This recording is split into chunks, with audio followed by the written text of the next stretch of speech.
नमस्कार दोस्तों, कार मेरे यार के आज के एपिसोड में आपका बहुत बहुत स्वागत है। दोस्तों, कल जैसे कि हमने बात की कि इकोनॉमिकल कार्स या बजट कार्स जो आती हैं उनके अंदर क्या क्या ऑफर्स है, डिस्काउंट दिवाली के ऊपर चल रहे हैं। हालांकि 4-5 दिन ही रह गए हैं, बट फिर भी अभी धनतेरस के ऊपर या 2-3 दिन और बचे हैं, उनके अंदर भी काफ़ी लोग खरीदारी करना पसंद करते हैं। इन दोनों को शुभ माना जाता है। तो हम एक्साइटमेंट के अंदर कहीं ऐसी गलतियां न कर दें ताकि हमें बाद में पछताना पड़ रहे, क्योंकि दिवाली का दिन तो 1-2 दिन में निकल जाएगा। उसके बाद गाड़ी कम से कम 6 से 7 साल हम एवरेज है इंडियन लोग रखते हैं। तो ये सावधानी अगर हम बरतेंगे तो कम से कम 10 से 12% तक की हमारी बचत है। जी हाँ, मैं सीरियसली सही कह रहा हूँ। 10 से 12% की हमारी ऑन द स्पॉट भी बचत हो सकती है और बाद में आने वाली जो कठिनाइयाँ हैं उनसे भी हम बच सकते हैं।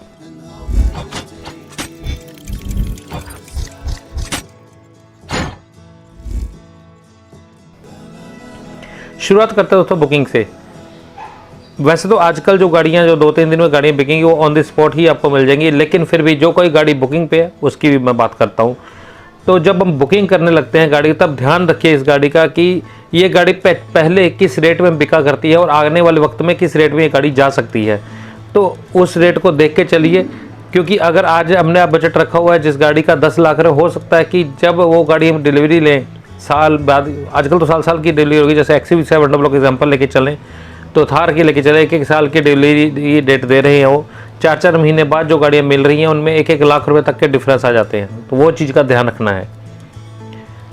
अब आ जाते हैं इस पॉइंट के ऊपर, जब हम गाड़ी अभी ले रहे हैं, ऑन द स्पॉट गाड़ी ले रहे हैं, तो कैश करा रहे हैं या फाइनेंस करा रहे हैं। तो एक चीज़ का ध्यान रखिए, जब भी गाड़ी लें तब उस गाड़ी की जो बार्गेनिंग है बेस्ट कर लीजिए। ज़्यादा से ज़्यादा उस गाड़ी के ऊपर जितना बार्गेन हो उस गाड़ी को बार्गेन करने की कोशिश कीजिए। उसमें पॉइंट्स 2-3 मैं आपको बता देता हूँ। सबसे पहली बात तो इसी का ध्यान रखिए कि आपने एक्साइटमेंट नहीं दिखानी कि मैंने कहा ये गाड़ी पसंद है और मैंने यही गाड़ी लेनी है।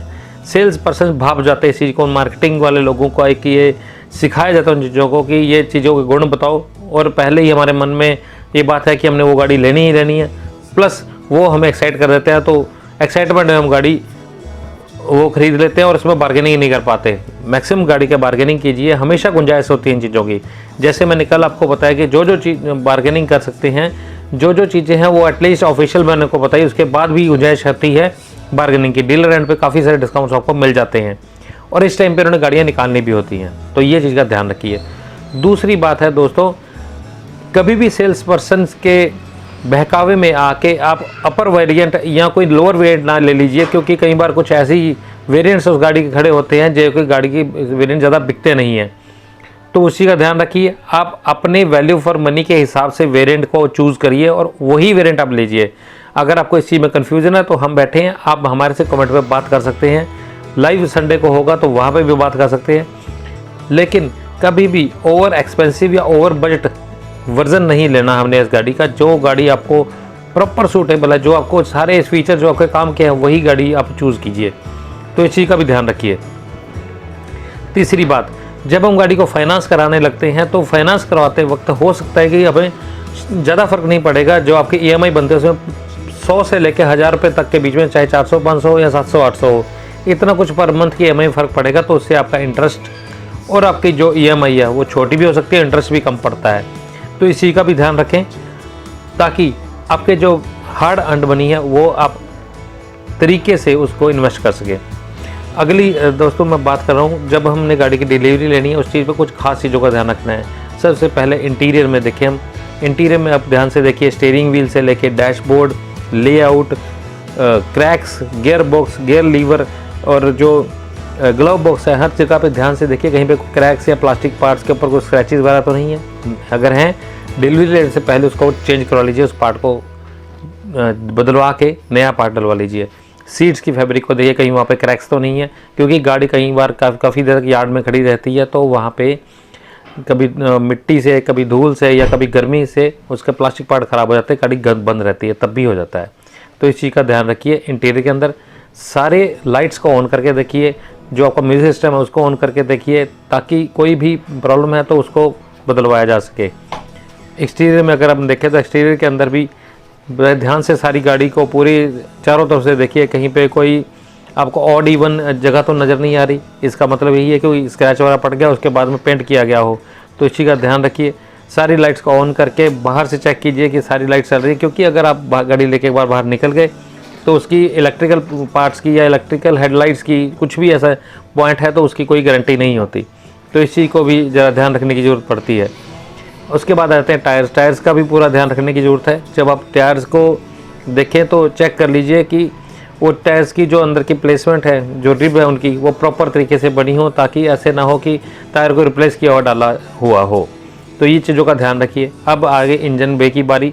इंजन में हम ज़्यादा कुछ नहीं दे सकते, लेकिन सिर्फ इस चीज़ का 2 चीज़ों का ध्यान रख सकते हैं। पहली बात तो कोई लीकेज ना हो, कहीं पे लीकेज है तो फ़ौरन जो आपका सेल्स एग्जीक्यूटिव है उससे बात कीजिए, या कोई पैकिंग या कोई रबर या तो लीक या क्रैक ना हो, अगर है तो उसको रिप्लेस करा लीजिए। ये चीज़ों का ध्यान रखना काफ़ी आवश्यक है। और उसके बाद आती है एक्सेसरीज़ की बात। गाड़ी लेते वक्त कभी भी हमने कोई एक्सेसरी वहाँ से नहीं लेनी। ओवर एक्साइटमेंट में लेके कभी मैट डलवा लो, seat cover, rain visor, rain वैम्प और या फुट मैट को ऐसे हो जाते हैं जो महंगे होते हैं, और वो वहाँ पे हमें लगवाने की ज़रूरत नहीं है। हम गाड़ी को चलाएं 15-20 दिन, महीना चला ले, तब हमें ज़रूरत महसूस होती है। जिन एक्सेसरीज़ की वो आफ्टर मार्केट बड़े आराम से हमें मिल जाती है और काफ़ी सस्ते रेट पे मिल जाती हैं। तो ये चीज़ों का भी ध्यान रखना बहुत ज़रूरी है। सबसे लास्ट में दोस्तों, आप ऑडोमीटर को चेक कीजिए। ऑडोमीटर में आमतौर पे 100 से 150 किलोमीटर तक गाड़ी, यानी कि 100 से 150 किलोमीटर तक गाड़ी चली होती है जब वो गोडाउन से फैक्ट्री तक आती है, फैक्ट्री से गोडाउन तक, या गोडाउन से शोरूम तक तो गाड़ी आती है। 100-150 किलोमीटर मामूली बात है, इसके इग्नोर करना ही बेहतर है, इतनी गाड़ी चल ही जाती है। तो इस चीज़ का ध्यान रखना है, ऑडोमीटर से ज़्यादा ना चला हो। और दूसरी बात, फ्यूल आपको एवरेज है 5 लीटर डाल के दिया जाता है, तो उसका भी ध्यान रखना चाहिए। ये चीज़ों का ध्यान रखेंगे तो आप एक अच्छे तरीके से अपनी गाड़ी को वेलकम करके घर ले पाएंगे। अगली लास्ट बात जो मैं करने लगा वो है डॉक्यूमेंटेशन के बारे में। कभी भी सेल्स एग्जीक्यूटिव कोई भी आपको जानकारी दे रहा है कि हम ये आगे कमिटमेंट कर रहे हैं, ये कर रहे हैं, जो भी वो कहता है सब रिटर्न में उनसे ले लीजिए, ताकि आगे जाके आपको दिक्कत ना आए। क्योंकि फेक कमिटमेंट हो जाती है, बाद में चेंज होते रहते हैं। कभी कहीं मान लीजिए होंडा में है तो कल को सुजुकी में होगा, तो कार तो आपकी होंडा की रहेगी। तो इसलिए जो वो बोल रहे हैं वो रिटर्न में उनसे ले लीजिए, और जो डॉक्यूमेंट्स आपके हैं जो उनको मैच कर लीजिए। चैसी नंबर, इंजन नंबर जो भी है वो गाड़ी के इंजन नंबर, चैसी नंबर के साथ चेक ज़रूर कर लीजिएगा। इंश्योरेंस है उसमें से डिटेल चेक कर लीजिए, अपना एड्रेस, अपना फ़ोन नंबर, अपना आधार कार्ड, सब कुछ उसके अंदर चेक करके तभी गाड़ी की डिलीवरी लीजिए। तो ये सब चीज़ों का ध्यान रख के आप गाड़ी को ले सकते हैं, और बार्गेनिंग करके और कुछ एक्सेसरी में पैसे बचा के आप गाड़ी को बेहतर तरीके से चूज़ कर सकते हैं। बताइए दोस्तों ये वीडियो कैसा लगा। अगर ये पसंद आया, एक यूज़फुल वीडियो है, शेयर जरूर कर लीजिए सब दोस्तों के साथ, ताकि सबकी हेल्प हो सके। सीट बेल्ट लगाकर आराम से ध्यान से गाड़ी चलाएं, सेफ रहें, तंदुरुस्त रहें। नेक्स्ट वीडियो तक जय हिंद दोस्तों।